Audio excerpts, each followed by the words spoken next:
नमस्कार, मैं सबा खान। आप देख रहे हैं हेडलाइंस बुंदेलखंड। आइए कुछ बातें संदीप जी के साथ। ऐसा क्या कहा भारतीय जनता पार्टी के लिए?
संदीप जी, भारतीय जनता पार्टी किन मुद्दों पर दोबारा सरकार बनाएगी?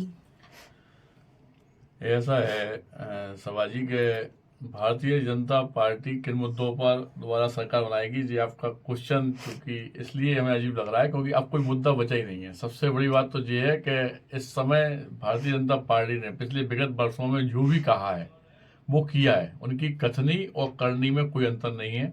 यही वजह है आज कि जो आवाज आ रही है हर जगह से, हर चैनल पे आप लोगों के कि 400 के पार बीजेपी सरकार इस बार आ रही है।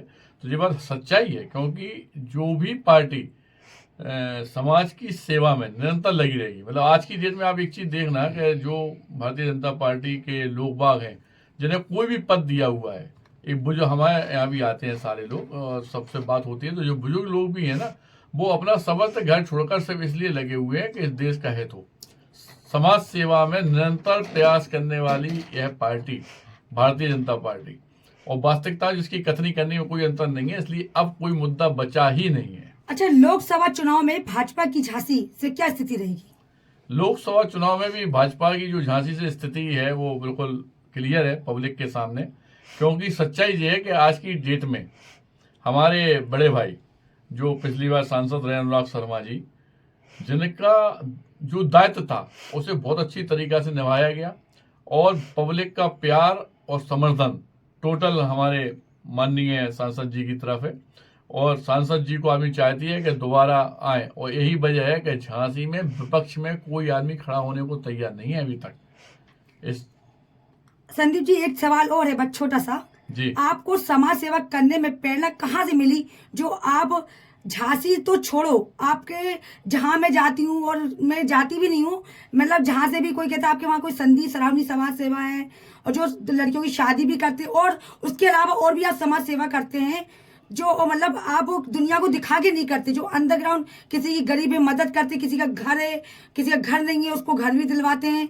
तो आपको ऐसी समाज सेवा करने में क्या आपको प्रेरणा मिलती है? ऐसा है कि हम लोगों ने जिंदगी में बहुत गरीबी में अपने दिन गुजारे। जब छोटे थे तो हम लोग भी एक चेहरे की तलाश करते थे कि कोई हमारी सहायता करे, लेकिन कुछ दिन बाद जब वो चेहरा नहीं मिला हमें, बहुत कम लोग ऐसे थे जो कभी सामने आके थोड़ा बहुत हेल्प करते थे, तो उस समय हमने ये सौगंध खाई थी कि हम ही क्यों ना वो चेहरा बन जाए इस बुंदेलखंड का, इस उत्तर प्रदेश का, जो कि दूसरों की सहायता के लिए निरंतर लगा रहे और दूसरों के आंसू पहुंचने का काम हम कर सकें। और आप लोगों के सबके जनता के सहयोग से ये स्थिति पैदा हो गई आज की डेट में कि हजारों मेंबर हैं संघर्ष सेवा समिति के।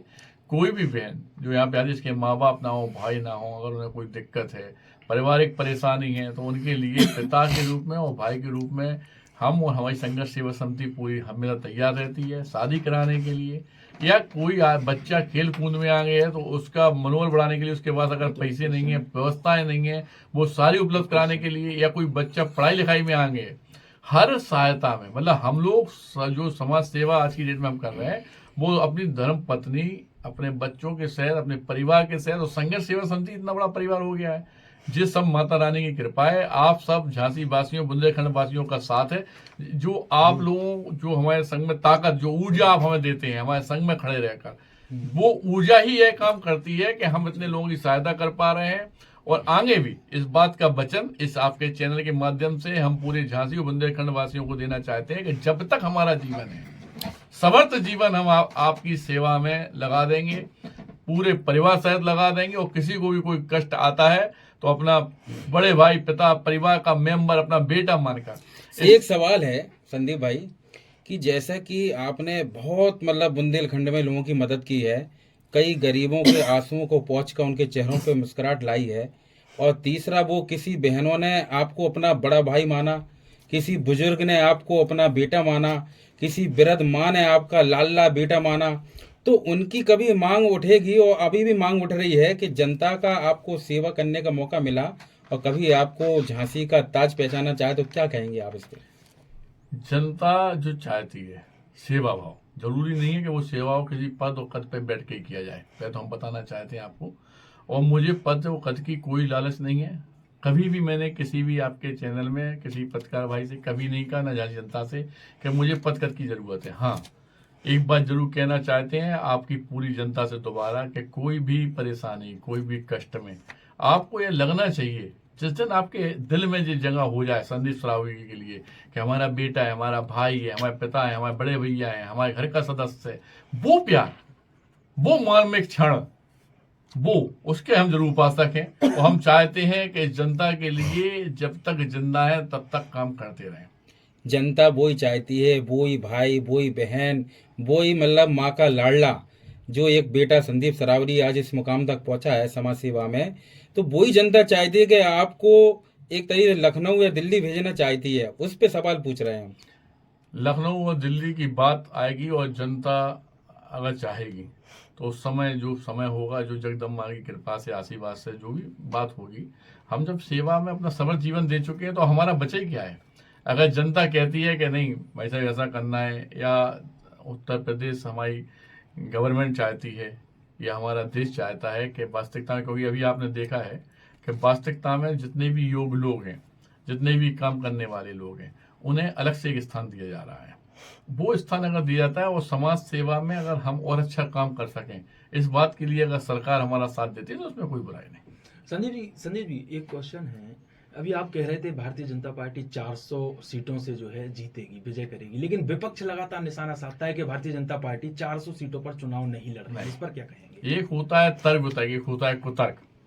हम आपको बताएं, ये एक तरीके से कुतर्क है, क्योंकि अच्छे काम करने पर ही आज इतनी बड़ा चैलेंज कोई पार्टी दे सकती है कि 400 के पार, वरना पिछली सरकारें रही, पिछले लोग बाग रहे, क्यों इतने दिल में इतनी जगह नहीं बना पाई पब्लिक की कि आज उनकी भी बात की जाए इस प्लेटफॉर्म पर।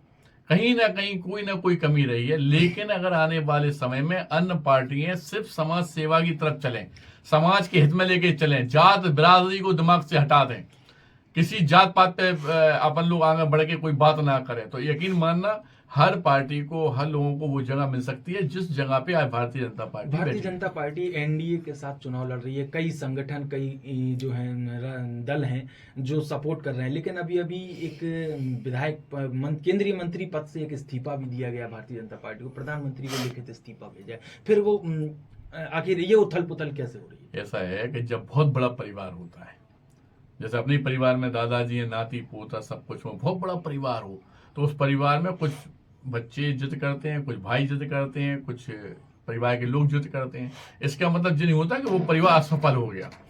ये तो बहुत छोटी सी बात है। इतना बड़ा परिवार, इतना बड़ा कुटुंब, इतनी बड़ी पार्टी, आप समझो जो पूरे देश में आज की डेट में जो कथनी और करनी में अंतर नहीं है जिस पार्टी के, जिसने जब कहा मंदिर के लिए तो मंदिर बना, जब कहा अपने कश्मीर की धारा के लिए तो उसमें संशोधन किया गया। लेकिन एक बात सबसे अच्छी है कि आज यह पार्टी मुसलमानों के भी विपक्ष में नहीं है। कोई भी स्टेटमेंट हमने देखा अभी तक हमारे माननीय प्रधानमंत्री जी का या कोई भी स्टेटमेंट योगी आदित्यनाथ जी का विपक्ष में, नॉन वंश के मुसलमान विपक्ष में नहीं आया। लेकिन वो उन कुरीतियों का विद्रोह करते हैं जो गंदे लोग हैं, जो समाज को दूषित कर रहे हैं। हर वो शख्स, चाहे वो मुस्लिम हो चाहे हिंदू हो, मैं भी उसके विपक्ष में हूं। जो आदमी वास्तविकता में अगर इस समाज को दूषित करने का काम करेगा, इस देश को पीछे ले जाने का काम करेगा, उसके संग में वही होगा जो आज की डेट में कानून चाहेगा। आप समझो वो आदमी जनित कर ही नहीं सकता। सीएए पर क्या कहेंगे?